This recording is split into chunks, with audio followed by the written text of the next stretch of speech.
All right, guys, so we're doing a little mechanical job today. 2013 Toyota Tundra. Came in with a ABS light on, the traction control light was on, and the four-wheel high and four-wheel low lights were flashing. We scanned the computer and came up with a C0210 code, which indicates right rear wheel speed sensor. Now, doing a complete diagnostic, we need to follow the instructions. I have all data and it shows you how to test this, and everything checked out good. But while we're driving it, the right rear wheel speed was jumping all over the place.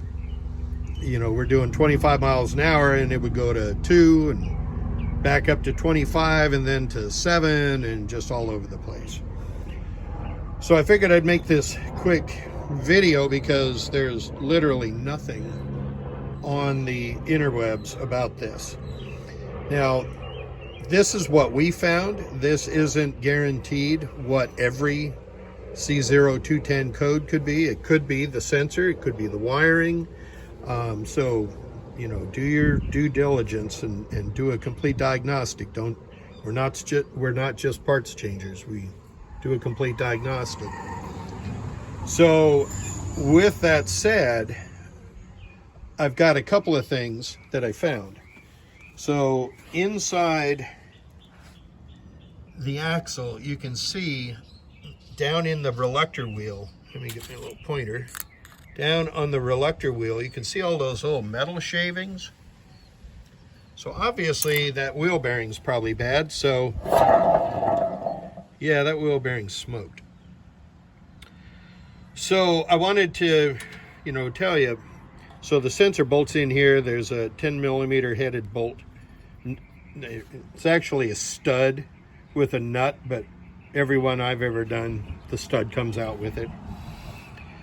So, one thing you can do is you can unbolt these 4 bolts and just pull the axle out about this far without undoing anything. And you can, with a flashlight, you can get in there, and if you see a bunch of metal shavings, then you're probably going to be doing the same thing that we're doing here. Okay. Now, one thing I also wanted to point out, in the instructions, it says you have to open up the hydraulic brake system. Now, I hate doing that. I'll find any reason not to. So, it's not that big of a deal if you're replacing calipers, if you're doing stuff, obviously we do this stuff every day. But I'm kind of a minimalist. I try not to affect other systems when I'm fixing one thing. So what I found was there's a clip that goes on the brake hose right here. So you pop that out, and then you can move this around. And what I was able to do, and you got to be careful doing this, but if you put a small slice in this, just enough to get the brake line to come out, then that's going to save opening up the hydraulic system. Now that clip that goes on here, obviously it's not going to care if that little slice is there or not, because there's really no load going on this bracket. And on a lot of cars, you'll see that they come from the factory without the slice. So, with the slice, with that gone. So I just took a cutoff wheel. I just, very carefully, because you really don't want to nick the brake line, because that would, you're trying to save a little time, not cost yourself a lot of time. So if you nick the brake line, you're going to be messed up. So move that line to the back, and then very, very, very carefully, even maybe take a big screwdriver and put it right in front of it so you don't nick it. And then just cut that, and then the brake line will just come right out.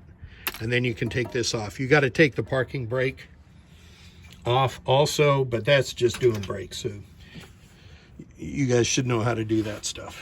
So anyway, I just wanted to point that out. If you have a C0210 code, it may very well be this.